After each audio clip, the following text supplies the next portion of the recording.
Clear! Clear.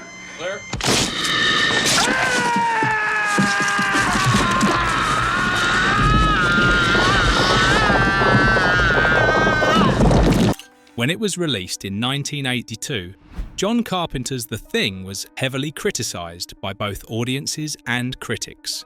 The film tells the story of a group of scientists in Antarctica where they discover a terrifying alien creature capable of imitating anyone, causing trust and cooperation among them to quickly collapse.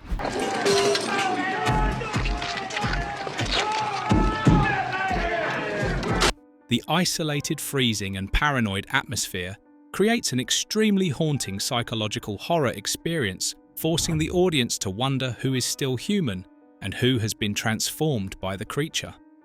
Even John Carpenter admitted that when the film was released, he felt everyone hated me, and The Thing went through a long period of being forgotten. However, over time, the film has been reassessed and has become a horror masterpiece. Beyond its dark and haunting content, The Thing also hides many strange secrets that few fans could believe. Did you know that Kurt Russell almost ended his life because of the final explosion? Or that John Carpenter had prepared an entirely different ending where MacReady was rescued but never used? Some terrifying scenes were cut, and no one has ever seen them. Let's explore the 15 most interesting facts about The Thing through this video. 15. A double-arm amputee was used to create special effects in the film. Do you remember the horrifying chest bite scene where Dr. Copper tries to revive Norris with a defibrillator?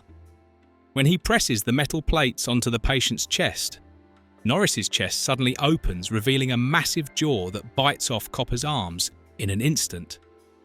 This scene became one of the most impressive and shocking practical effects sequences in horror cinema history, leaving audiences at the time unable to believe what they were seeing. To create this chillingly realistic effect, special effects artist Rob Bottin, who later became famous for RoboCop Total Recall and C7N, decided to use a stuntman who had lost both arms in a work accident. The man was fitted with 2 prosthetic forearms made from wax bones, rubber veins and jello, and then wore a silicone mask moulded from Richard Dizart's face to fully transform into Dr. Copper. On set, the prosthetic arms were placed inside the monster's mechanical chest cavity, which contained a hydraulically controlled jaw. When the victim pulled his arms out, the jaw snapped shut, cutting the prosthetic forearms in half, achieving a terrifyingly realistic effect without digital effects. Bottin once shared that this scene was one of the biggest challenges of his career, not only due to its technical complexity, but also because he had to ensure absolute safety for the stuntman. Even Carpenter admitted he was shocked when watching this sequence in the first cut, as its realism exceeded all expectations. Were you impressed by this scene? Share your thoughts in the comments below. The plot is revealed within the first few minutes. The opening scene of the film is one of the rare cases in cinema history where the entire core of the story is revealed within the first few minutes, yet the audience does not realize it. The film begins with a dog running through the white snow of Antarctica, being chased by 2 men in a helicopter. One of the men continuously shoots and throws grenades at the dog, making the audience think they are either insane or cruel. When the helicopter lands near the American research station Outpost 31, one of the Norwegians shoots at the group of American scientists, prompting Commander Gary to respond and kill him. The story seems to begin with a tragic misunderstanding, but in reality, at that moment, the film has revealed its entire secret. If the viewer understands Norwegian, they would know that the man is actually shouting a warning. He says, "Get away from that dog. It's not a dog. It's something else. Stay away from it, idiots." A desperate warning that no one at the American station understands. They only see a stranger attacking them and act in self-defense. This language barrier causes both the audience and characters to experience the same state of confusion. This opening scene was designed by John Carpenter with extreme subtlety, It both reveals the entire story and preserves the sense of mystery. The truth is right before our eyes. An alien creature has infiltrated. But because of the language barrier, this truth is completely useless. This creates a deep metaphor for isolation and helplessness in communication, a theme running throughout the entire film. Carpenter once said he wanted the audience to feel cold and lonely from the very first frame, and the image of the dog running under the white snow chased to the ends of the world is a symbolic representation of that feeling. Did you understand this the first time you watched it? Share your thoughts in the comments below. 13. Many scenes were cut. During production, Carpenter and his team shot, or at least prepared to shoot, many extended scenes that further explained the Thing creature. However, most of these scenes were ultimately removed from the final cut, not because they were of poor quality, but because Carpenter wanted to maintain the tense, suffocating, and ambiguous pacing of the film. One of the most famous cutscenes is the appearance of the creature called the Box Monster. According to surviving storyboards, the scene shows the character Knowles checking the storeroom and being attacked by a creature that bursts from the darkness. This effect, jokingly named the Box Monster by the special effects team, was designed by Rob Bottin's crew. However, only a small part of the scene was completed because Carpenter felt the complex effect didn't truly fit with the realistic, body-focused style of the other monsters in the film. The Box Monster scene was ultimately removed, leaving Knowles' fate ambiguous, a decision that inadvertently made the character more memorable. Additionally, there was a stop-motion sequence by artist Randall William Cook showing the Blair Thing in its final transformation stage. Although this stop-motion effect was considered creative, Carpenter felt it was too mechanical and did not align with the handcrafted style of the rest of the film. To maintain visual consistency, he cut nearly the entire sequence, keeping only a few seconds during the climax when the creature appears underground. Many dialogue scenes were also removed for being too wordy. Carpenter explained that he wanted audiences to feel fear through glances, atmosphere, and the silence between characters rather than unnecessary dialogue. Many extended scenes developing relationships among researchers at Outpost 31 were removed to keep the film tense and never allow the audience to feel safe even briefly. Finally, the alternate ending is what has made the post-production of The Thing a topic of debate for decades. Another version was filmed in which MacReady is rescued, tested for infection, and proves he is uninfected. However, Carpenter felt this ending was too obvious and cheesy, losing the ambiguity and despair he wanted to portray. Instead, he kept the scene of two men, MacReady and Childs, sitting in the ashes, silently staring at each other, uncertain who is still human. 12. Carpenter was not the first choice. Few know that John Carpenter was not the first choice to direct The Thing 1982.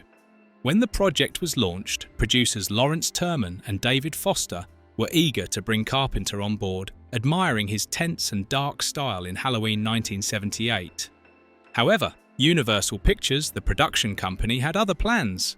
At the time, they had just signed a long-term contract with director Tobe Hooper, who had shocked the world with the Texas Chainsaw Massacre 1974, believing Hooper would be a better fit to revive John W. Campbell's classic sci-fi horror story, Who Goes There?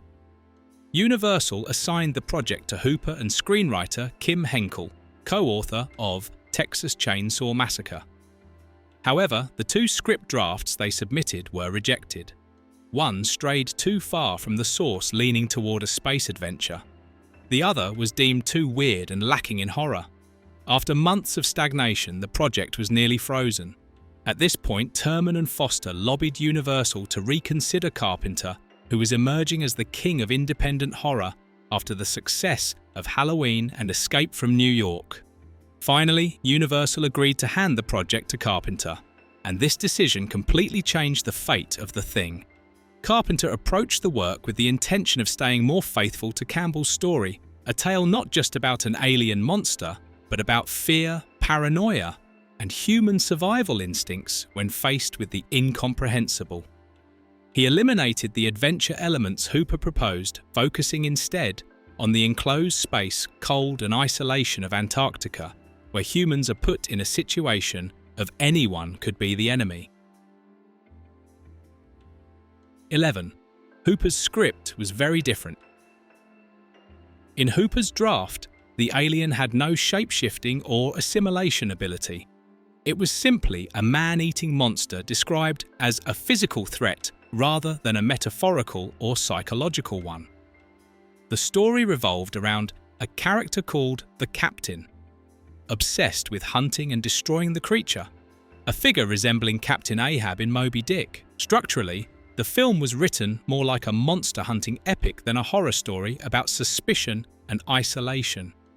Some details in Hooper's draft were considered too strange and out of place. Producer Lawrence Terman recalled that his script contained unnecessary humorous elements, including a scene where a character is caught by the thing after slipping on a banana peel. Hooper also intended to make the film a comedy horror with adventure elements which confused the producers. A Universal insider bluntly commented it would have been one of the worst films ever made. When Hooper's scripts were repeatedly rejected, the project stalled until Universal returned to John Carpenter, fresh from the success of Halloween and Escape from New York. Carpenter took the opposite approach. He turned The Thing into a cold, enclosed story full of paranoia, where the enemy could wear your face. This decision not only saved the project from failure, but also created a horror sci-fi masterpiece, defining Carpenter's style and profoundly influencing subsequent horror cinema. 10. Box office failure and critical backlash.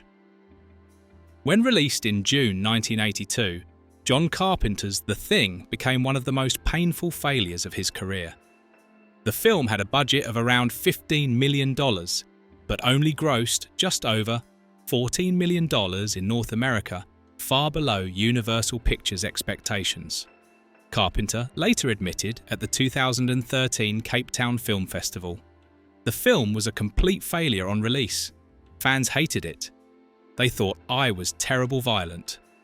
I lost my job, everyone hated me. But now, over 30 years later, you're filling theatres to watch it."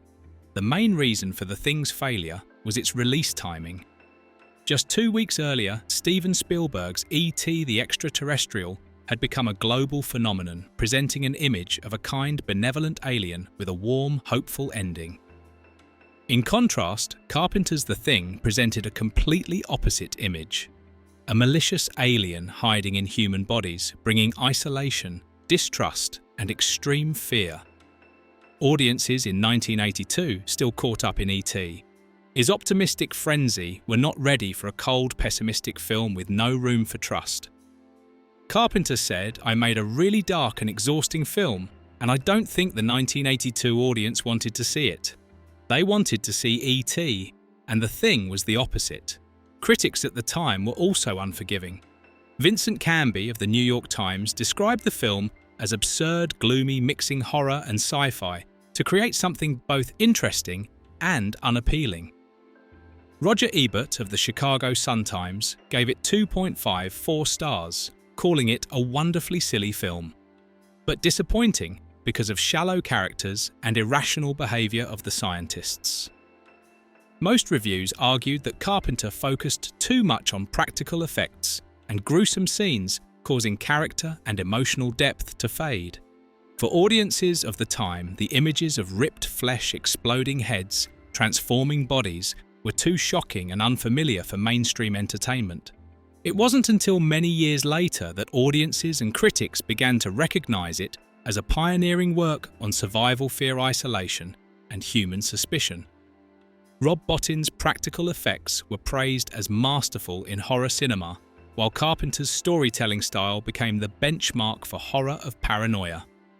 From a miserable failure, The Thing has been restored to its reputation and is now regarded as one of the greatest horror sci-fi films of all time. 9. The character. Windows was not supposed to appear. An interesting little-known fact is that the character name Windows was not in the original script. Actor Thomas G. Waits, who played the radio operator at the research station, actually came up with the name himself. During rehearsals, Waits often wore sunglasses to the point that his colleagues jokingly said they never saw his eyes. It was Waits who proactively suggested, "I want everyone to call me Windows from now on." John Carpenter liked the idea so much that he officially changed the character's name in the script. Windows ultimately became one of the most memorable characters in the film, a lonely, anxious technician who meets a tragic death when assimilated by the Thing and then burned by his own teammates. Although it was just an impromptu detail, Waits naming the character helped him create a unique presence in the film's dark setting. Do you like this character? Share your thoughts. 8. Kurt Russell almost didn't appear in the film. Many people are impressed by Kurt Russell's role as MacReady in The Thing, but the truth is that Russell was not the first choice for the role. Initially, Universal and director John Carpenter considered many other famous names like Christopher Walken, Jeff Bridges and Nick Nolte, but none truly fit the image of a gritty pilot in a frozen hell. It wasn't until June 1981, when pre-production was nearly complete, that Russell was selected. To prepare for the role, he grew his hair and beard for nearly a year, creating the rugged, wild appearance of a man accustomed to solitude and the cold of Antarctica. Russell brought a strong and defiant presence to MacReady, and he also helped shape the character's personality with very specific details. He often took a deep drag from a cigarette just before Carpenter yelled action, so that the cold breath would be visible on screen, enhancing the harshness of the environment. In the scene where MacReady and Copper fly to the Norwegian research camp, Russell even personally piloted the helicopter for a shorter time with the real pilot's permission. If you look closely, you can see the plane wobble slightly as he handles the controls. The role of MacReady became one of Kurt Russell's iconic performances, moving him from his previous youthful star image to a familiar face in action horror films. Russell and Carpenter later became long-term collaborators on subsequent films and close friends. 7. Extremely complicated copyright issues. The copyright history of The Thing is one of the most complicated and unusual cases in Hollywood history. The film, directed by John Carpenter, was originally initiated by producers David Foster and Lawrence Terman, aiming to remake John W. Campbell Jr.'s story, Who Goes There More Faithfully. However, from the preparation stage, they encountered a legal maze regarding the ownership of the original story and the remake rights of the classic 1951 film The Thing from Another World by RKO Pictures. Initially, the adaptation rights for Who Goes There belonged to screenwriters Hal Barwood and Matthew Robbins, but they had no intention of producing a new project. Universal Pictures had to purchase the rights from them to continue developing the script. Meanwhile, the rights to remake the 1951 film, including the name The Thing and identifiable elements from that version, were held by an independent producer named Wilbur Stark. Stark had purchased the remake rights of 23 RKO films, including The Thing from Another World, from 3 Wall Street finance companies that didn't know what to do with these assets. Due to the overlap between story adaptation rights and film remake rights, Universal had to negotiate and acquire the rights from Wilbur Stark to legally proceed with the project. As a result, the copyright of The Thing 1982 passed through multiple layers of ownership, from the story author to the 2 screenwriters to Universal via financiers Wilbur Stark, and finally back to Universal. This situation led to Wilbur Stark being credited as an executive producer, even though he was barely involved in production. 6. Horrifying secret behind the Norris Thing scene. The Norris Thing scene in the film is clear evidence of Rob Bottin's talent in special effects. To create the scene of Dr. Copper having his arm bitten off while attempting to resuscitate Norris, Bottin designed a chest model with hydraulics so that the chest jaw could actually open and close. The bitten arms were made from wax rubber gelatin, and fake bones, while the body of the Doctor was portrayed by a real stuntman who had lost his arms wearing a silicone mask of actor Richard Dysart for realism. When the mechanical jaw closed, the fake arms exploded, along with fake blood and organs, creating a scene both terrifying and convincingly realistic. After that scene, Norris's head begins to detach from his body and crawl away, a segment equally haunting. To achieve the effect of a stretching and breaking neck, Bottin's team used a mixture of molten plastic balloons and gum microwaved. However, these materials were flammable, causing the head model to catch fire during filming. The accident ended up creating a fantastic smoke and flame effect, which Carpenter decided to keep in the film. 5. The music was once nominated for a Golden Raspberry. The music of The Thing is what made the film haunting and distinct. This is a rare case in John Carpenter's career where he did not compose the score himself. Carpenter was famous for his cold, minimalist electronic style in Halloween, Escape from New York, and The Fog. However, with The Thing, the massive production workload and pressure from Universal led him to delegate this role to another composer, the legendary Ennio Morricone, known for The Good, the Bad, and the Ugly and Once Upon a Time in the West. When Carpenter flew to Rome to meet Morricone, he brought along the Escape from New York score to demonstrate the style he wanted, minimalist industrial cold electronics, rather than Morricone's usual grand symphonic style. Morricone composed various tracks from fully orchestrated tense pieces to minimal segments with only a few electronic beats resembling a heartbeat. Carpenter later commented, "He used too many notes for the main theme. I told him to simplify. The result was a main score with just 2 low beats resonating like the heartbeat of a creature stalking in the dark, simple but terrifyingly effective." Although Morricone composed over an hour of music for the film, many tracks were unused. Carpenter felt some were too grandiose for the isolated, icy atmosphere, so he and collaborator Alan Howarth added short electronic background pieces instead. Some discarded tracks were later reused in The Hateful Eight, the film that earned Morricone his first Oscar in a nearly 60-year career. Morricone once recounted, "I asked Carpenter, 'Why invite me if you're going to do it yourself?' And he replied, 'Because I am married to your music.'"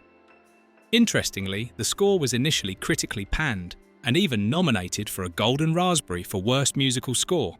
Yet today, it is regarded as one of the finest soundtracks of the 1980s. It encapsulates the loneliness, paranoia, and invisible fear conveyed by the film, a sound that makes the listener feel as though the thing is watching them in the dark. 4. The film was not shot in Antarctica. Although The Thing is set at a remote Antarctic research station, the film was not actually shot there. Instead, John Carpenter and the crew recreated the frozen environment at various locations in North America. Interior scenes were filmed on Universal Studios sound stages in Los Angeles, where the production designers built the entire research station from wood and steel. To enhance realism, Carpenter requested that the stages be cooled to about 28 degrees Celsius while using humidifiers and portable air conditioners to create visible condensation in the air. This ensured that the actor's breath on screen was 100% real, even when outdoor temperatures were over 38 degrees. Exterior shots, including blizzards and action sequences outside the station, were filmed in Stewart, British Columbia, Canada, and Juneau, Alaska. These areas near Salmon Glacier offered majestic scenery and year-round snow, perfectly recreating the sense of isolation in the frozen wilderness. Filming here was challenging. Harsh weather often froze camera lenses, and on one occasion, a crew bus nearly slid off a 150-metre cliff due to icy roads. The extreme conditions, however, contributed to a rare sense of realism where every breath and glance was steeped in fear and despair. Dean Cundy, the cinematographer, said Carpenter deliberately chose British Columbia because it was close enough to the pole for real snow, but not so remote that equipment couldn't reach it. Once outdoor filming ended, Carpenter had the station completely dismantled and blown up for the climactic final shot, a choice that saved costs and made the scene more convincing. Before filming, Carpenter also required all actors to train for 2 weeks on the cold set to truly experience the fatigue, tension and paranoia of people isolated in a frozen hell. How do you feel about this fact? Interesting, right? Leave a comment below. 3. How Carpenter kept the film's secrets. One factor that makes John Carpenter's The Thing so haunting, and now considered a paranoia masterpiece, is how he kept secrets from both the audience and the characters. Carpenter understood that in a story where anyone could be the monster, the greatest fear doesn't come from seeing the creature, but from not knowing who is possessed. Therefore, he intentionally structured the film so that even the audience became victims of suspicion. In some scenes, we clearly know who is the thing and when assimilation occurs. In others, Carpenter deliberately keeps everything in darkness, no explanation, no clear hints. A famous example is the scene before the dog kennel. After the infected dog roams the base, the audience sees it quietly enter someone's room. Dim lighting shows only a shadow cast on the wall, and Carpenter never reveals who it is. This is considered the moment the creature begins infiltrating the American group. But instead of using a main cast actor, Carpenter hired an extra just to create the shadow, ensuring that no one, even the actors, knew the identity of the first infected. This small choice has led to endless debate among fans. Was it Clark Norris Bennings or Palmer? And this ambiguity maintains the film's atmosphere of paranoia and suspicion until the very last scene. Carpenter and the post-production team also use sound to deepen the feeling of absolute unease. The kennel scene is a classic example. When the thing begins revealing itself among the other dogs, barking, whining and howling erupt in a chaotic torrent, making the audience feel as if trapped in a nightmare. Little known fact, the dog sounds are entirely real. Sound designer Colin Moore recorded a group of stray dogs in his home wearing a long coat and hat, tapping on windows to scare them. The frantic howls and barks became the eerie background for the scene, so realistic that many believed Carpenter had used effects or studio simulations. 2. Kurt Russell nearly killed himself on set. In the climactic scene near the end of The Thing, Kurt Russell almost had a serious accident using real explosives on set. In this segment, MacReady throws a stick of dynamite at the giant monster inside the research station. However, Russell did not expect the explosion to be much stronger than planned. When it detonated, the blast force hurled Russell violently backward, and the stunned, panicked reaction seen on screen is entirely real. According to the crew and behind-the-scenes documentation, John Carpenter decided to keep the shot in the final cut because it added complete authenticity. 1. An alternate ending was filmed as a precaution. The film actually had a different ending filmed as a backup in case audiences reacted negatively to the official version. Editor Todd Ramsey worried that the bleak, ambiguous ending where MacReady and Childs sit amid the ashes with no one knowing who is human might disappoint viewers. He suggested that Carpenter shoot an alternate scene in which MacReady is rescued and taken to a laboratory where his blood is tested and proves he is not assimilated, providing a clear and satisfying conclusion. However, Carpenter ultimately refused to use this ending. He believed that The Thing's power lay in ambiguity, forcing the audience to debate for decades who is still human and who has become the creature. The open, suspicious and pessimistic ending reflected the film's essence in the world of The Thing. Trust is a luxury, and the line between human and monster is terrifyingly thin. This bold decision created one of the most haunting and discussed endings in horror cinema history, cementing the film as a sci-fi horror landmark. So we have just explored 15 fascinating facts from scenes that nearly sent Kurt Russell flying, to how John Carpenter kept secrets to create extreme paranoia. Every behind-the-scenes detail shows the dedication, creativity and daring of the Things team, a film once hated on release, now celebrated as a pinnacle of horror. What about you? Among these 15 facts which impressed you the most, the horrifying chest bite scene, Ennio Morricone's haunting score, or the real explosion that nearly threw Kurt Russell off set? Share your thoughts in the comments below.